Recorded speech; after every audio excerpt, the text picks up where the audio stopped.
You're listening to Synergy to Synastry, the podcast where two corporate girlies called to follow their intuition take you on a journey of self-exploration through metaphysical modalities. I'm Christine, intuitive coach and clairvoyant. And I'm Renee, psychic intuitive and astrologer. We're excited that you're here and honored to be your spiritual guides. If you enjoy this podcast, make sure to subscribe, rate, and review wherever you listen. It helps listeners find our show, plus it automatically enters you into our raffles to win a free psychic reading.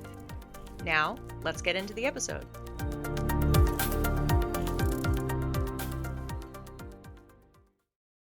Hello and welcome everyone. If you missed episode 1 of season 3, where we gave a breakdown on preliminarily what to expect this season, because part of our expectations is that things might change, I would definitely go listen to that now before I get started on today's conversation. And that is because this episode will be the first mini-series of the season. Keep this background in mind throughout season 3 as we discuss each of the cultures. Mythology comes from the 15th century Latin root mythologia, with mythos meaning speech, discourse, or story, and logia meaning study. Over the centuries, this word has taken on the meaning of falsehood, as Stephen Fry writes in his book, Heroes, quote, "Myths are not crossword puzzles, allegories with single meanings and answers. Fate, necessity, cause, and blame are endlessly mixed in these stories as they are in our lives." Fry goes on to posit that we could view gods as a way of poetically casting archetypes via personification. I'll give a quick example from Greek mythology, which you'll hear more about later. Athena, who's the goddess of wisdom, whispers in your ear, and that is really just a poetic way of saying that you had an epiphany. And also the discussion of different gods and goddesses, especially in polytheistic religions, could even just be a way for people over the centuries to process their emotions and the human experiences that are so intense, it's as if they overtake us. In the same way as an external force acting upon you, almost not fully disassociating, but you're separating yourselves by applying this lens of storytelling. Euhemerism, named after the Greek philosopher Euhemerus of Sicily in 4 BC, the method of tracing mythology and linking it to tangible history. There is a thread of truth in any mythology, and they may have been just as vivid and real and true in these ancient cultures and societies as any religion or spiritual practices are to people now. There's a bit of relativism going on, and we can't forget myths are just stories. So you could refer to anything in the present moment that's a story as a myth. In situations where archaeologists have ventured out, they have been able to tie certain events in time to connect back to people in these different mythologies. Classic Greek example is Troy. There's the Battle of Troy, but we do know that this city did in fact exist. This season, we're going to be using the term lore. Really, it came through our spirit guides, but after doing this research on mythology, I'm recognizing why saying lore is actually the perfect word choice, because it dispels a bit of the connotation that mythology has, as I mentioned at the top, of being intrinsically linked to falsehood. So before we hop in our time machine and go to ancient Greece, I wanted to share a little bit of personal background on this culture. I am actually Greek. My grandmother is half Greek.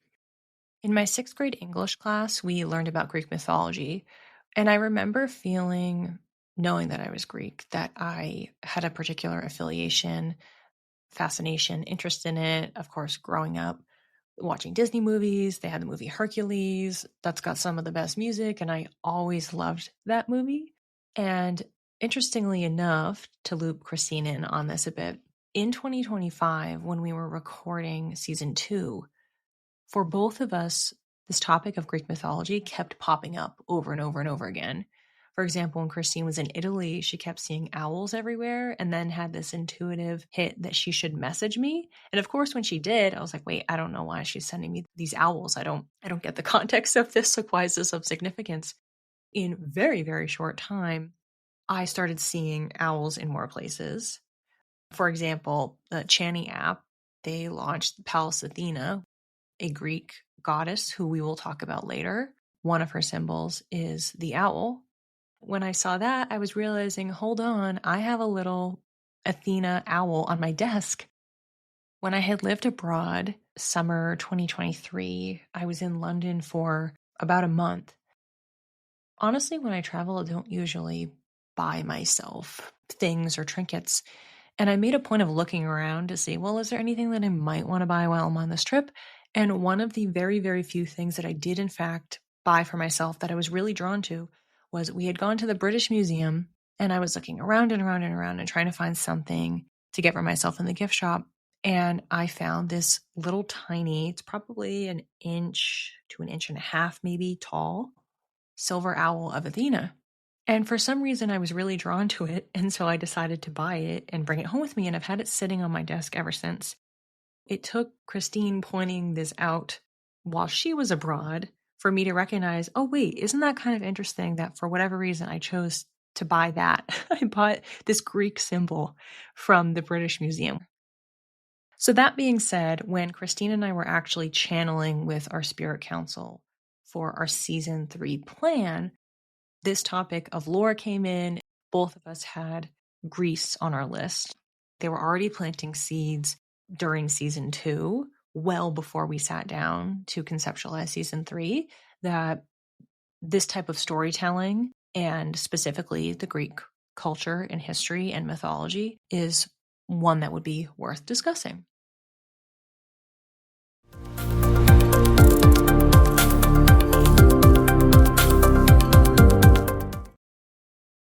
So why don't we begin with some history?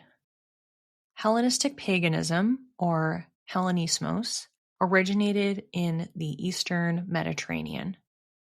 Its practices were at their height in popularity from 300 BC to 300 AD, when the religion experienced a spiritual revolution and very active religious movement. Historians have determined that these stories have passed through oral tradition. For example, Dionysus's name was written on a tablet that dates back to 1400 BC. And there's a really strong link to ancient Egyptian stories, lore, mythology. But they found that names have been changed or they have been splintered out. In Egyptian lore, we had Isis. And then in Greek lore, we have Demeter and Aphrodite. In Egyptian lore, we have Serapis. And in Greek lore, we have a combination of Zeus, Dionysus, and Hades. So these characters, either through direct names or themes, and then specific stories tied to them, have existed for thousands and thousands of years and continue to evolve across cultures and across generations. I want to point out another example here. We have Hermeticism. So this is a term that refers to the practice of occult sciences or alchemy or fusion. The root, of course, is Hermes, aka the messenger god, which in Roman mythology is referred to as Mercury.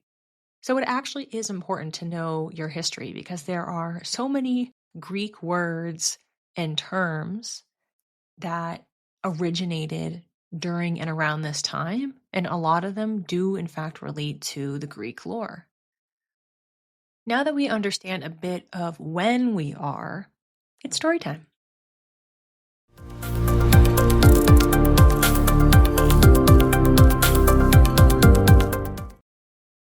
I did read a few books and articles on Greek mythology in preparation for this episode, Details on all of my citations are in the show notes, as always. There is so much to learn, and I am only touching on but a few components of Greek mythology based on what I had channeled to bring up. The first book that I read was Mythos by Stephen Fry. So I mentioned Stephen Fry earlier, and he has a Greek mythology series. I was listening to the audiobooks. He has a great voice, great delivery, very charismatic. As of recording this, I've only listened to the first two books, Mythos and Heroes, and the others aren't available on my Libby app yet, so I have to wait for those to come out. But I will get to them eventually. The story of Athena is one that I absolutely had to mention because of her whole owl synchronicity situation, signs and symbols happening at the beginning. Oh, and lest I forget, in season 1, we had that episode on signs from the universe, and I told that story about seeing a purple owl. How interesting and fascinating this owl thing has kept coming up over and over again. So I guess I'm understanding now why Christine was bringing it to my attention, and I just was not aware. Here is the story of Athena. Zeus swallowed Metis, a Titan goddess, and Athena was born when Hephaestus split his head in half because Zeus was having a headache. I know, this sounds crazy.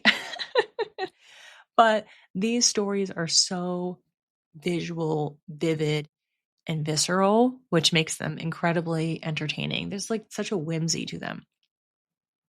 So she stepped out of his head as a fully formed woman with her armor and symbolizes wisdom, platonic love, and strategy, specifically in war. So, in some ways, you can think of her as a counterpart to Ares, the god of war. And as far as motifs associated with her, we have the owl, as I've mentioned already, the serpent, and that's because Zeus had entrapped Athena's mother, Metis, by turning into a serpent. And then we also have the olive tree, which of course is the tree in Greece, incredibly famous. I mentioned earlier Pallas Athena, so Pallas. Pallas was the daughter of Triton, who Athena had played against in a war game. She was overtaken with this sense of passion and victory in defeating her friend. She ended up actually killing her and then taking her name in her honor. So then she started going by Pallas Athena after that. Also linked to Athena is Parthenos, which means virgin, and that is where the name Parthenon came from, one of the most famous structures in Greece.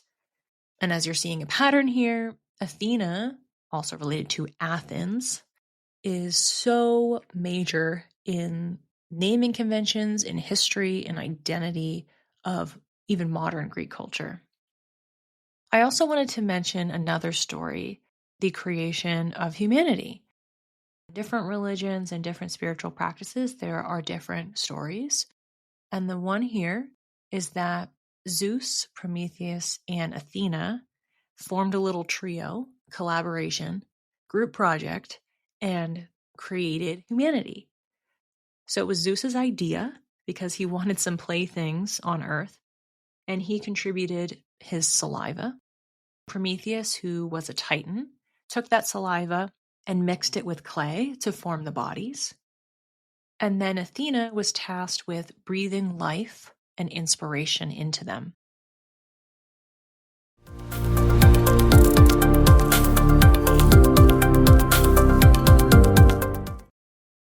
All right, pivoting away from Athena, I wanted to talk about some other notable symbols and tie them back to Christine and I. And I will include a link in the show notes if you want to research a bit for yourself, or feel free to leave a comment or send us an email and I can give you a little personalized overview. Not only can we look back to this era for the root of so many words, incredible storytelling, artistry, and architecture, but we can learn about the history of the constellations. For context, the first book of Greek astrology was written by astronomer Ptolemy, and it was called Apotelesmatica, hope I said that right, or Work on Astrology, commonly referred to as the Four Books. And this was written in 2 AD, around the midpoint of this era. So remember, we're talking about 300 BC to 300 AD. So this has been going for some hundreds of years at this point. We already know that a lot of these stories are much older than this time, but they were being reprocessed, reworked, retooled, and expanded upon. They were drawing these stories from mythology and using them to map out what they were seeing within the sky. So we have characters from this lore explaining the cosmos. I'm not going to review all 12 zodiac signs, just the rising signs for Christine and I, but you can check out that quickie article for an overview. And if you would like to go down a rabbit hole, feel free to research more. And you can also send me a message if you have any questions. All right, so we'll start with Christine first. Capricorn. Amalthea was a woman or nymph. Honestly, when I was researching this was hotly debated. There are so many different stories and lots of disagreement around her background. So some were saying that she was a nymph who could transform into a goat, and others were saying she was just full-time a goat. But what is consistent is that she had nursed a baby Zeus. And the reason that we had this other figure nursing Zeus rather than his own family is because his father had received a prophecy that his kids would destroy him. So he ate all of his children. They end up coming up and out, and we see all of them later. So they didn't actually perish. His mother, who was tired of her children being eaten, sent Zeus away after he was born in secret, and Amalthea had raised him. Some stories say that she broke off one of her horns and filled it with food and gave it to him. And that is where this concept of the cornucopia came from, a horn of plenty. Capricorn is associated with the sea goat.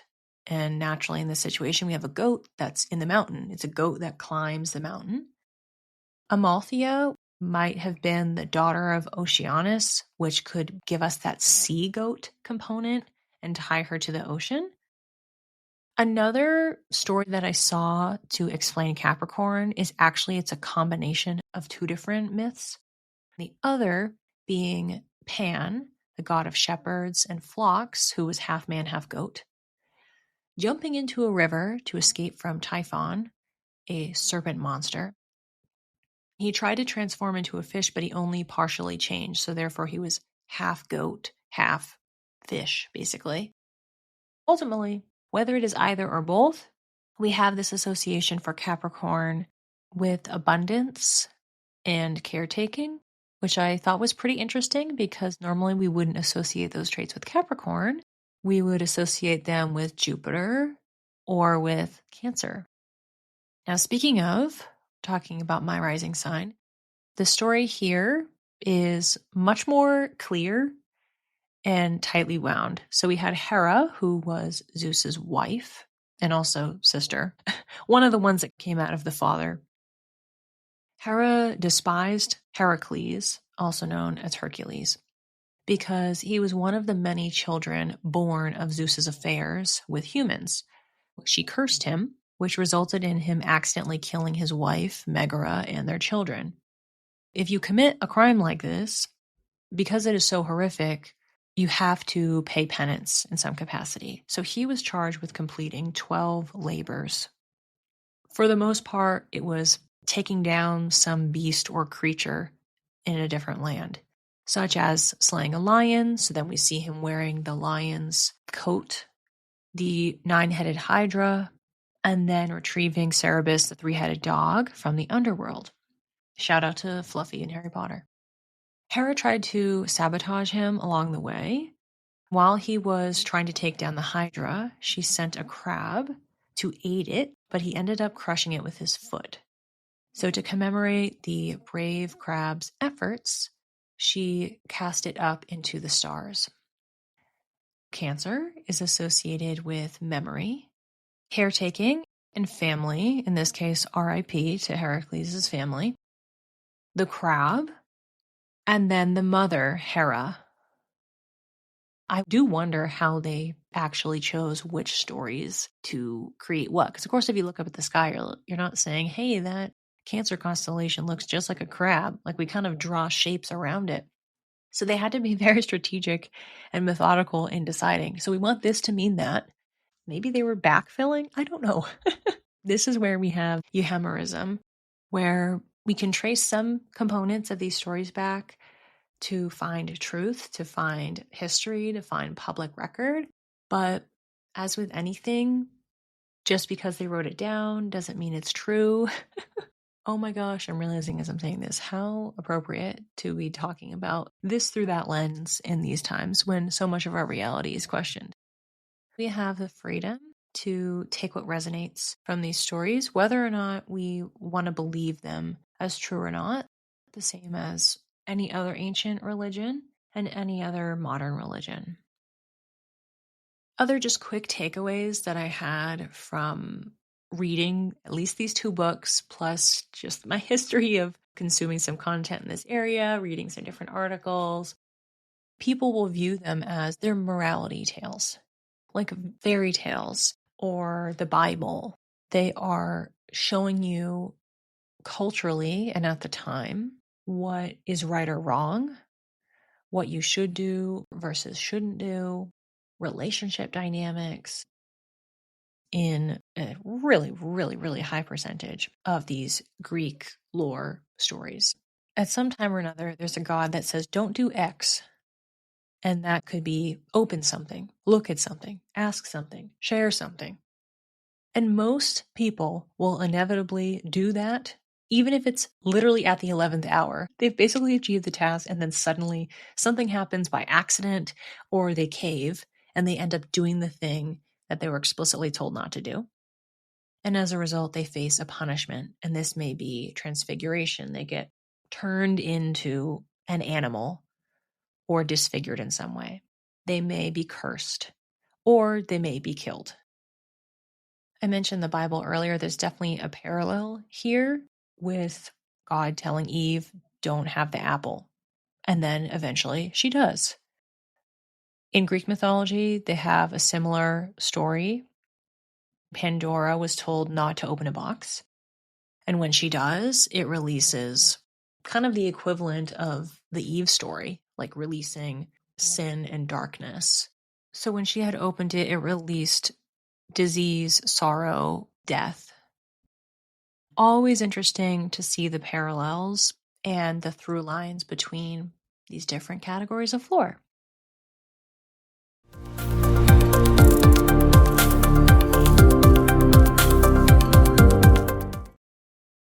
I hope that you enjoyed hearing some Greek lore stories today. Let me know what you're watching, reading, or listening to, because you know I'm going to end up consuming more of this anyway. And I hope that this background has given you some food for thought, and you can chew on it over the coming weeks.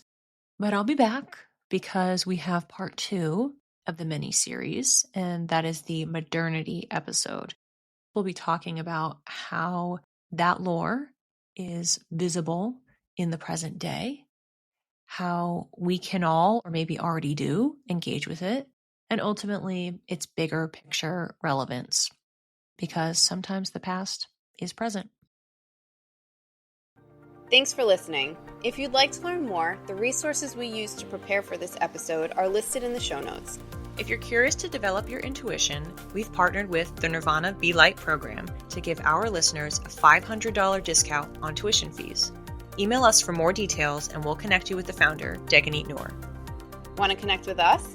You can reach me, Christine, at Channeled by Christine with 1 L on Instagram. And you can reach me, Renee, at _read by Renee, or connect with us both via email at synergytosynastry@gmail.com. Keep your spirit curious and your aura sparkling. We'll see you when the stars next align.